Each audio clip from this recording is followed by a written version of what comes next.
Bjorn Ironside, the Viking who mistook Luna for Rome, a legendary Viking.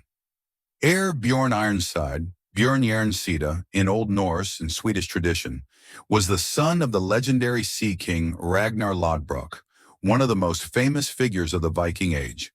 Bjorn lived during the 9th century and became remembered not only as a fierce warrior, but also as the first ruler of the Munster dynasty in Sweden. Like his father, Bjorn earned renown as both a naval commander and a chieftain. From the icy fjords of Scandinavia, he launched expeditions that swept across the coasts of France, Spain, England, Wales, and even into the Mediterranean Sea in North Africa. His ambitions were vast and his raids legendary. What set Bjorn apart, however, was not merely his courage at sea, but his audacity. Inspired by Ragnar's celebrated conquest of Paris, Bjorn dreamed of achieving a feat equally glorious: the capture of Rome itself, the greatest city of the ancient world, still seen in the 9th century as a symbol of wealth, faith, and imperial power. The Great Mediterranean Expedition. In 859 AD, Bjorn Ironside set sail with a vast fleet of 62 ships. His co-commander was the cunning Viking leader Hastein, a man equally ambitious and resourceful. Their journey was nothing short of epic. They raided their way down the Iberian coast, burning villages and seizing treasures. They forced their way through the narrow Strait of Gibraltar, a passage dreaded for its strong currents and enemy patrols. They stormed the coasts of southern France and pillaged deeply inland before wintering in the region. Their fleet pressed on to Italy, where they sacked Pisa, marking their arrival in the heart of the Mediterranean world. For the Vikings, this was not a mere raid. It was a campaign of conquest, fueled by both greed and glory. The ultimate goal was clear: Rome. A cunning ruse and a fatal mistake. Bjorn knew that Rome was not like the towns of Francia or Spain. It was defended by walls, clergy, and soldiers. To breach it, brute force alone would not suffice. So with Hastein at his side, he devised a deceptive plan worthy of saga poetry. Messengers were sent to the city's bishop. The Vikings claimed that their chieftain was gravely ill and near death. He had, they said, converted to Christianity on his deathbed and begged to receive last rites. They pleaded that his body be buried in consecrated ground within the Holy Church. The clergy, perhaps moved by compassion or blinded by naivety, allowed the funeral procession to enter the city. According to chroniclers, Hastein lay motionless in a coffin carried by warriors who secretly hid swords beneath their robes. Once inside, the ruse reached its climax. Hastein sprang from the coffin, sword in hand, cutting down the stunned priests and guards. The Vikings burst from their disguise, cut their way through resistance, and flung open the gates. Bjorn's fleet surged in, and soon the city was theirs. The warriors exulted. Hastein, drunk with triumph, declared himself conqueror of Rome. The only problem? It wasn't Rome at all. The city they had seized was Luna, an Etruscan settlement north of Pisa. Mistaking it for the eternal city, the Vikings had conquered the wrong target.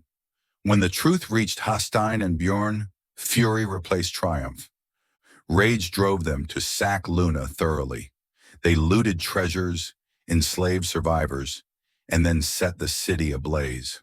What was meant to be a crown jewel conquest turned into a humiliating blunder, a saga of triumph undercut by error. Beyond Italy, Sicily, Africa, and disaster at sea, the expedition pressed on. From Italy, Bjorn's fleet raided Sicily and struck along the coasts of North Africa, even reaching as far as Alexandria, Egypt, according to some accounts. But fortune eventually turned against them. After 3 years of constant raiding, the Vikings were weary and longed to return home. Their route back led them once again to the Strait of Gibraltar, this time guarded by the powerful Muslim fleet of Al-Andalus. Here, Bjorn and his men faced one of the most dreaded weapons of the medieval world: Greek fire. A combustible liquid, it clung to wood and water alike, setting ships ablaze in unstoppable flames. The Viking longships, so successful against European rivers and coasts, now became floating pyres. The battle was catastrophic. Out of 62 ships that had once thundered into the Mediterranean, only about 20 survived.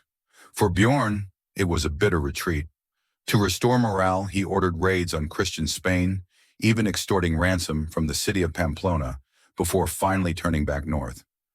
By 862, the fleet limped back to Francia, scarred, reduced, yet still laden with treasures and memories of the grandest Viking adventure of the age. Revenge for Ragnar. While Bjorn's fame as an adventurer grew, his saga was forever tied to that of his father, Ragnar Lothbrok. According to Norse sagas and Anglo-Saxon chronicles, Ragnar was captured by King Ella of Northumbria and executed in a pit of snakes, a death that cried out for vengeance. Bjorn, alongside his fearsome brother, Ivar the Boneless, led the great heathen army against Northumbria.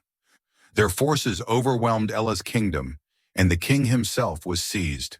His punishment was the infamous blood eagle, his ribs split from the spine, lungs pulled out, offered as a sacrifice to Odin.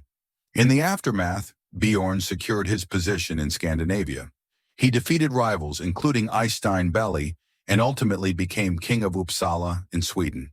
His dynasty continued through his sons, Raefil and Eric Bjornsson, the latter succeeding him as king. Legacy of the Ironside. Bjorn Ironside's name lives on in both legend and history.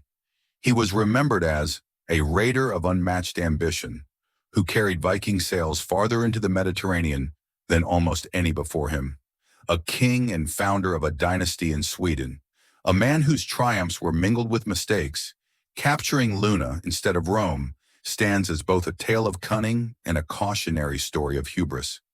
The sagas may embellish and confuse details, but the image of Bjorn Ironside remains vivid. A warrior whose iron resolve and restless ambition carved his place among the giants of the Viking Age. The tale of Bjorn Ironside reminds us that even the mightiest leaders are fallible. His story blends brilliance with blunder, glory with tragedy, and perhaps that is why, more than 1,000 years later, his name still sparks our imagination. At Before Wifi, we bring you the untold stories of history's greatest figures, forgotten empires, and legendary battles. If you love diving into the past, the myths, the mysteries, and the truths that shaped our world, this is the place for you. Don't forget to subscribe and turn on the notification bell so you never miss a new journey back in time. If you enjoyed this story, give it a like and share it with friends who love history. And tell us in the comments, which forgotten story should we uncover next?